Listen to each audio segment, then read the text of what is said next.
ओम श्री धन्वंतराय नमः। ओम श्री धन्वंतराय नमः। ओम श्री धन्वंतराय नमः। द योगा सिटी चैनल पर आप सभी मित्रों का आज की चर्चा में मैं स्वागत करता हूं। आदरणीय मित्रों, आज हम बात करेंगे तमक श्वास पर। तमक श्वास किसे कहते हैं? जैसे हमें सूखी खांसी होती है और दम फूलने लगता है, यह बहुत खतरनाक होता है।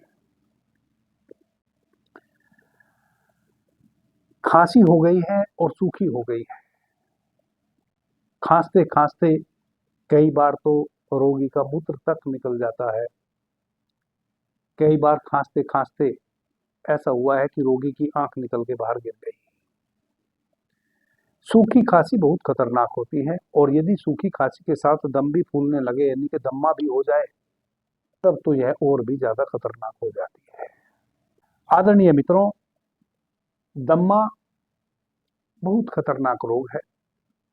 यह जिस व्यक्ति को भी हो जाता है, वह किसी कार्य को करने के योग्य नहीं बचता। थोड़ा सा यदि बैठा हुआ है, उठ के भी चलेगा तो श्वासों की स्पीड ब्रीथिंग बढ़ जाएगी। थोड़ा सा भी कुछ एक्सर्शन वाला कार्य करेगा तो और 2 गुना 3 गुना बढ़ जाएगी। यानी कि जिसको तमक श्वास हो जाए, दम्मा कई प्रकार का होता है, दम फूलना कई प्रकार का होता है। आज मैं बात कर रहा हूं केवल तमक श्वास पे, जिसमें खांसी खूब उठती है, दम भी खूब फूलता है, और जब श्वास लेते हैं तो सीटी जैसी आवाज सुनाई देती है, उसको कहते हैं तमक श्वास। यह जितनी भी दम्मे की बीमारियां होती हैं, उनमें सबसे ज्यादा खतरनाक है। इसी का इलाज लगभग नहीं हो पाता है। बाकी सभी प्रकार के दम्मे का इलाज बड़ी सहज रूप से किसी भी पैथी के माध्यम से किया जा सकता है, लेकिन यह जो तमक श्वास है, यह बहुत खतरनाक है। इसका इलाज बड़ी मुश्किल से हो पाता है, और जिस पेशेंट को, जिस रोगी को तमक श्वास हो जाता है, उसकी आयु भी बहुत जल्दी से क्षीण हो जाती है। जैसा कि आप जानते हैं कि मैं तो स्वर विज्ञानी हूं, स्वर योगी हूं। स्वर शास्त्र पर जो भगवान शिव ने माता पार्वती को 395 श्लोक कहे हैं, उन सभी श्लोकों का अर्थ लगभग अवेकनिंग इनर सेल्फ और बाबा जी कहो चैनल पर विस्तार से आपके समक्ष ला चुका हूं। और अभी भी बाबा जी कहो चैनल पर तो स्वर विज्ञान की सीरीज चल ही रही है। कल उस पर 60वां वीडियो हमने अपलोड किया है।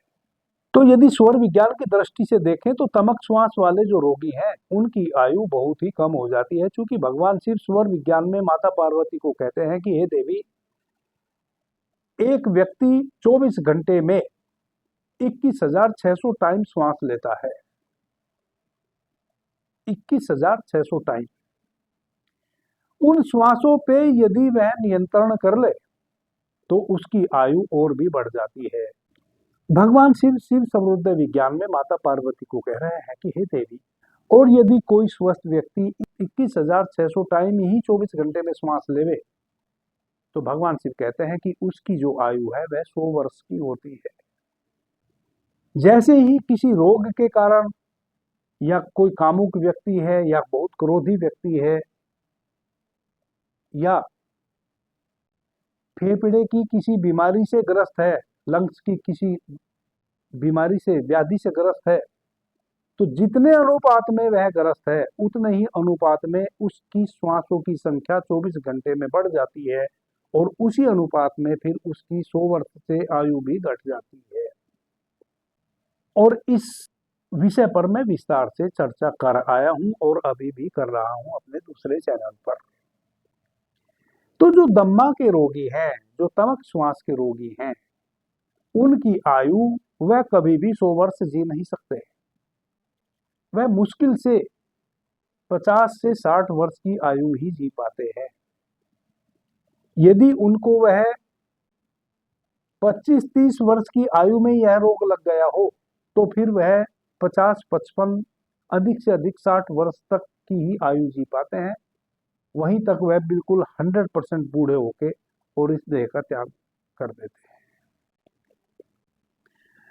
किन्हीं किन्हीं को बुढ़ापे में ही जाके यह रोग होता है, तो उनकी भी आयु उस अनुपात में घट जाती है। आदरणीय मित्रों, जब हम तुमक श्वास के रोगी हो जाते हैं और सूखी खांसी निरंतर बनी रहती है, तो इसका मतलब ये है कि जितने टाइम में हम एक श्वास लेते हैं उतने टाइम में हम दो या दो से अधिक श्वास लेने लग जाते हैं। एक दम्मई के रोगी को आप देखेंगे कि जैसे ही जब तक वह लेटा हुआ है तब भी वह आपकी जो श्वासों की गति है आपकी गति से ज्यादा गति से श्वास ले रहा है।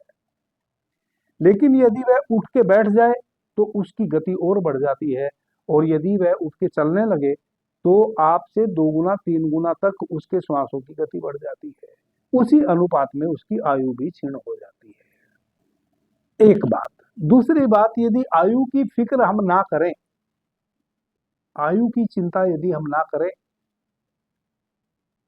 इसके उपरांत भी जो तमक श्वास के रोगी हैं वह अपने दैनिक कार्यों में लगभग लगभग असफल हो चुके होते हैं। उनकी भूख लगभग समाप्त हो जाती है, उनके भोजन की स्थिति आधी रह जाती है और श्वासों की गति 2 गुनी 3 गुनी हो जाती है।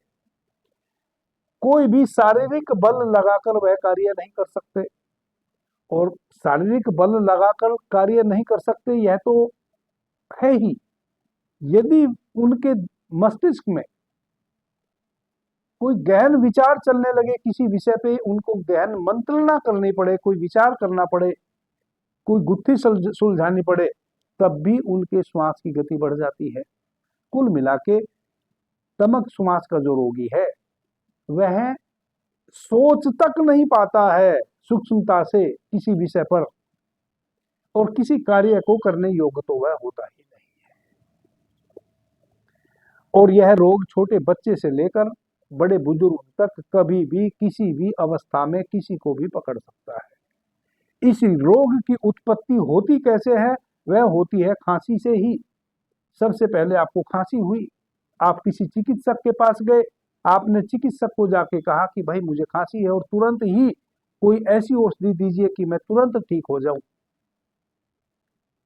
अब जो सही चिकित्सक होगा वह आपकी बात नहीं मानेगा, वह केवल यह जानेगा कि आपको खांसी है, और उस खांसी का वह जिस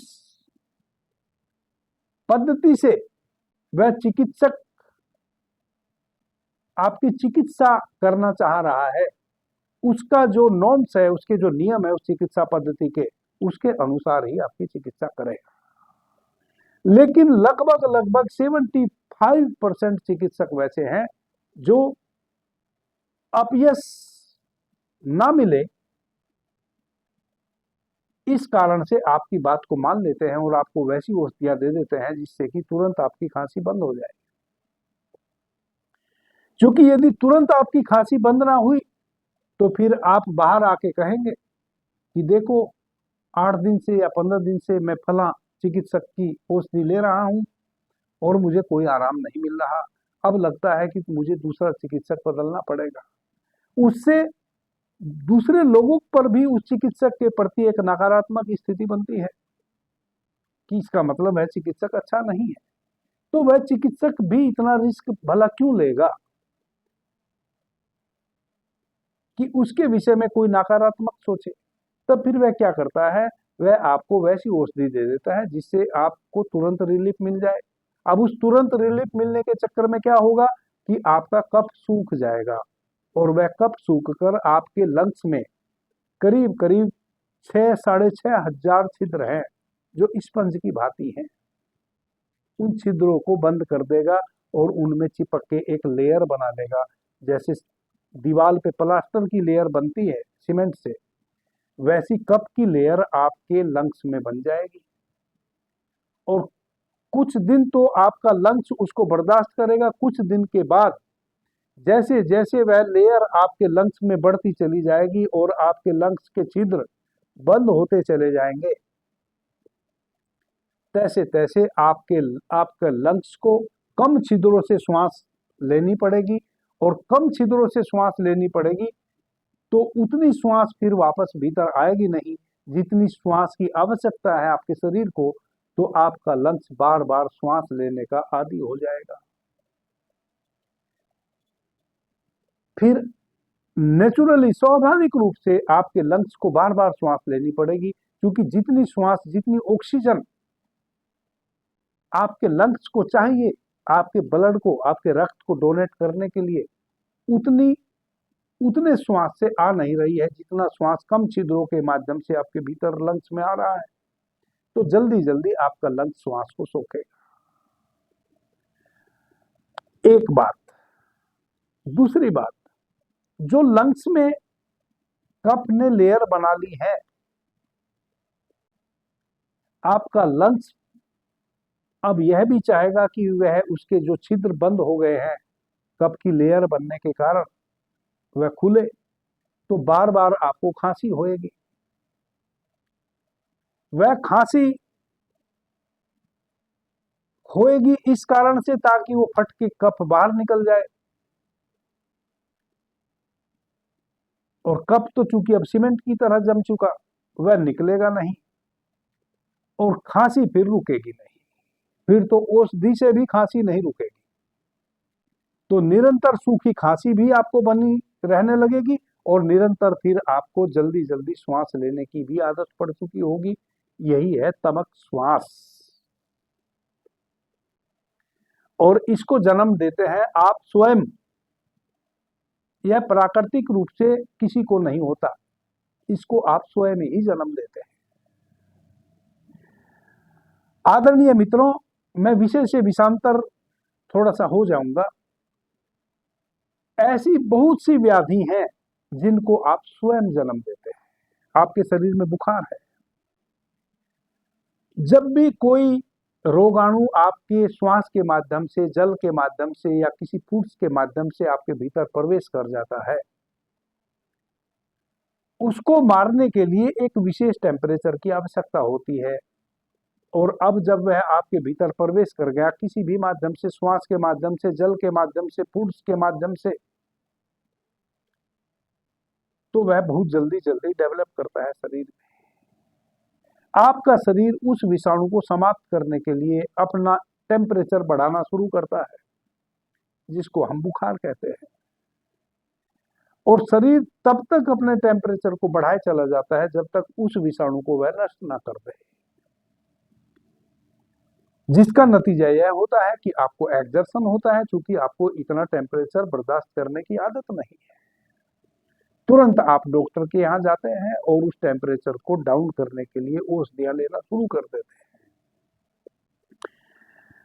शरीर आपका बार बार उस विषाणु को मारना चाहता है, आप बार बार औषधि लेके उस टेम्परेचर को डाउन कर देते हैं, और फिर एक संघर्ष शुरू हो जाता है आपके शरीर में और उस औषधि के बीच में। धीरे धीरे फिर आपकी रोग प्रतिरोधक क्षमता समाप्त होती चली जाती है, और फिर आप जीर्ण ज्वर के शिकार हो जाते हैं। फिर आपके शरीर में एक विशेष तापमान बना ही रहता है, निरंतर वर्षों बना रहता है, जिसको हम फिर जीर्ण ज्वर कहते हैं। 98, 99, 99, 150 इतना बुखार फिर निरंतर बनने लगता है, और उसके फिर और बहुत दूसरे दूसरे परिणाम होते हैं, क्योंकि हमारे शरीर के भी कुछ अंग फिर वैसे हैं जो अधिक समय तक टेम्परेचर को बर्दाश्त नहीं कर सकते। हमारे फिर दूसरे अंग उस अधिक टेम्परेचर के कारण वीक होने लगते हैं, डैमेज होने लगते हैं, और फिर हम उन अंगों की बीमारी से भी भर जाते हैं। यह सब होता हमारी अपनी अज्ञानता के कारण है, और चिकित्सक भी 75% लगभग लगभग अज्ञानी है मेरी दृष्टि में। भले उन्होंने कहीं भी MBBS कर लिया है, BAMS कर लिया है, जो भी कर लिया है। प्रैक्टिस एक अलग चीज है और पढ़ाई एक अलग चीज है। कई बार आपको गांव देहात में साधारण सा व्यक्ति मिल जाएगा जिसने ना एनाटोमी पढ़ी, ना फिजियोलॉजी पढ़ी, ना कोई उसने BAMS किया, ना उसने MBBS किया, और MD करने का तो सवाल ही पैदा नहीं होता। फिर भी वह कई बार खतरनाक से खतरनाक रोग की चिकित्सा अपने घर बैठे कर देता है, और आप स्वस्थ हो जाते हैं। उसी रोग के हेतु यदि आप किसी चिकित्सक के पास जाए तो हो सकता है आपको महीनों हॉस्पिटलाइज होना पड़ जाए। आदरणीय मित्रों, इसी प्रकार से पेट की समस्याएं हैं, पर 4 बार मौसम में चेंजिंग आती है। जब भी मौसम में चेंजिंग आएगी, हमारे उदर में आंव की वृद्धि होगी। आंव की वृद्धि होगी तो आंव निकलता भी उसी अनुपात में है। जब आंव की वृद्धि होगी तो बार बार ड्यूज मौसम होंगे, म्यूकस बनेगा भीतर। उस म्यूकस को शरीर, चूंकि आंव यदि शरीर में अधिक बनेगा तो आंव चूंकि एक विष है, तो अब उस विष को आपका शरीर बाहर आउट करना चाहेगा, जिसके कारण आपको दस्त की स्थिति बनेगी, यानी कि आपको स्टूल पास करने की स्थिति कई बार दिन में बनेगी। अब आपको तो ऑफिस जाना है, तब जैसे ही यह घटना घटेगी पहले ही दिन कि आपको 1 से 2 बार या 2 से 4 बार जाना पड़ गया स्टूल, तुरंत आप डॉक्टर के पास चल दिए कि भाई कोई ऐसी दवाई दो कि तुरंत बंद हो जाए। अब वो 75% डॉक्टर वैसे हैं जिनको कोई मतलब नहीं आपके भविष्य से, बस वह आपका वर्तमान देख रहे हैं। वर्तमान में आपने दस्त बंद कराने हैं, डॉक्टर के पास ऐसी दवाई है कि दस्त बंद आपके कर देगा मिनटों में। आप भी कहेंगे कि बहुत अच्छे डॉक्टर साहब है। आपको यह पता नहीं कि आपका यह वर्तमान कितना खतरनाक भविष्य के रूप में परिवर्तित होने वाला है। और आप वह दवाई लेके चले आए, आपने खा ली। अब आंव आपका भीतर रुक गया। अब वह आंव भी आपकी आंतों में फिर लेयर बना लेता है और वह बहुत खतरनाक साबित होता है। उस विषय में मैं पीछे चर्चा कर चुका हूं। आप यदि वह डॉक्टर के पास इसलिए जाएं कि भाई मुझे दस्त लग रहा है, कोई ऐसी दवाई दो जिससे कि मेरा पेट एक बार में ही साफ हो जाए, कोई लैक्सेटिव दो, तो वह आंव जो शरीर आपका बाहर फेंकना चाहता था औषधि के माध्यम से आपने उसको सहायता करी। वह जो आंव धीरे धीरे निकल रहा था वह स्पीड से निकल गया और सारा आंव आपके उधर से बाहर हो गया, आप स्वस्थ हो गए। और फिर आपको बार बार स्टूल जाने की आवश्यकता नहीं पड़ेगी, क्योंकि जो शरीर बाहर फेंकना चाहता था वह फेंका जा चुका, आप स्वस्थ हो गए। इसी प्रकार से तमक श्वास को हम स्वयं जन्म देते हैं, और तमक श्वास जिस व्यक्ति को हो जाता है वह बड़ा दुर्भाग्यशाली है। वह जीवन का किसी भी रूप में आनंद नहीं ले पाता है। वह ना हर प्रकार का भोजन ग्रहण कर सकता, ना वह चल सकता, ना दौड़ सकता, ना घूम सकता, ना क्रोध कर सकता, ना प्रेम कर सकता, वह कुछ भी नहीं कर सकता। और उसकी आयु भी 50% छिन्न हो जाती है, वह अल्प आयु भी हो जाता है। वैसे लोगों के लिए आज जो मैं औषधि बता रहा हूं यह किसी वरदान से कम नहीं है। यदि वैसे कोई मित्र हैं तो उनके लिए 6 औषधि है, 6 औषधि हैं। इन 6 औषधियों को आप कागज कलम लेके आवें और लिख लें। 6 की 6 औषधि किसी भी पंसारी के यहाँ से आपको मिल जाएगी। कई मित्र, जब से मैं इस चैनल को, अभी चूंकि नया नया यह चैनल हमने बनाया है और इस पर मैं औषधियों से संबंधित चर्चा कर रहा हूँ, तो बहुत सारे मित्र कहते हैं कि गुरुजी आप ही दवाई बना के दे दो। अगर मैं दवाई बना के देने लगूंगा, मैं गुरुजी कहाँ रह जाऊंगा? फिर तो मैं एक चिकित्सक बन के कहीं भी मैं भी एक हॉस्पिटल खोल के बैठ जाऊंगा। फिर मैं गुरुजी कहाँ रह जाऊंगा जब मैं दवाई बना के देने लगूंगा? और मुझे यह भी पता है कि जिस दिन मैं दवाई बना के आपको देने लगूंगा उस दिन भी आप गाली देंगे कि भाई कैसा संत महात्मा है, कहने को संत महात्मा है और औषधियां बेच रहा है, धन की भूख गई नहीं। फिर आप इस प्रकार की बातें करने लगेंगे। तो मुझे तो बख्शो, मैं जो औषधि आपको बता रहा हूं वह पंसारी के यहाँ उपलब्ध है, और यदि आपको उपलब्ध हो जाए तो आप उपयोग करो, ना उपलब्ध होवे तो जो पहले से आप उपयोग में ला रहे हैं, जो भी चिकित्सा आप ले रहे हैं वो तो मैं आपकी छुड़वा नहीं रहा हूं, आप उस चिकित्सा में बने रहें। रामदेव बाबा को बहुत सारे लोग गाली देते हैं कि ये तो व्यवसायी हो गए, जबकि वो औषधियां बना के आपको दे रहे हैं। आपसे यदि पैसा भी ले रहे हैं तो औषधि का ले रहे हैं, ना कि आपको ठग रहे हैं। कुछ उन्होंने शोधा है, साधा है, इतनी बड़ी बड़ी लैब लगाई है, अनुसंधान किया है, कुछ शास्त्रोक्त औषधियां बनाते हैं, कुछ स्वयं उन्होंने अपनी लैब में बड़े बड़े चिकित्सकों को अपने यहाँ बैठा के नई नई औषधियां शोधी हैं, नई नई औषधियां निर्माण की हैं। लेकिन अब आप उनको व्यवसायी कह रहे हैं, और मैं चूंकि केवल आपको औषधि बता रहा हूं, आप कहीं से भी खरीद के खा ले। आप मुझे कह रहे हैं कि आप औषधि बना के दो, जो बना के दे रहे हैं रामदेव बाबा उनको आप गाली देते हैं कि ये तो व्यवसायी हो गए। मुझे बख्शो। एक औषधि मैं भी बना रहा हूं जिसका नाम हमने रखा है गुरु अमृता औषधि, और वह मैं विदाउट एनी कॉस्ट देता हूं किसी को भी। और वह कुछ रोगों की ऐसी औषधि है कि पूरी पृथ्वी पे फिर दूसरी कोई औषधि मनुष्य के द्वारा निर्मित है नहीं वैसी औषधि। जिनको लकवा मार गया है 5 साल से, 7 साल से, 10 साल से बिस्तर पे है, उनको 3 महीने में वह खड़ा कर देती है। जिनको गठिया हो गया है, आमबात हो गया है, उनको भी 3 महीने में खड़ा कर देती है। जिन माता बहन को बार बार सिस्ट बन रहा है, ओवरी में गर्भाशय फैल गया है, बढ़ गया है, उनको तो वह 20 से 25 दिन में ही ठीक कर देती है। भी कई समस्याएं हैं जो हमारे हार्मोन्स इनबैलेंस हो जाने के कारण हो जाती है, पुरुषों को भी स्त्रियों को भी। हमारा नर्वस सिस्टम गड़बड़ा जाता है, उस सब के लिए अमृततुल्य औषधि है। और वह मैं विदाउट एनी कॉस्ट देता हूँ, एक पैसा भी किसी से नहीं लेता हूँ, वह मैं स्वयं ही बना के देता हूँ किसी को भी। और 8,000 लोगों को बांट चुका अभी तक। उस औषधि के विषय में इस चैनल पर विशेष एक मैंने वीडियो बनाया है, और दूसरे मेरे जो चैनल है अवेकनिंग इनर सेल्फ, बाबा जी कहो, उन पर भी मैंने उस औषधि की चर्चा की है। गुरु अमृता औषधि क्या है और कैसे कार्य करती है, आप जाकर उसको देख सकते हैं। 6 औषधियां हैं जो आपको पंसारी के यहाँ से उपलब्ध हो जाएंगी। आप उनको पंसारी के यहाँ से ले आए और जैसे मैं बताता हूँ वैसे तैयार कर लें।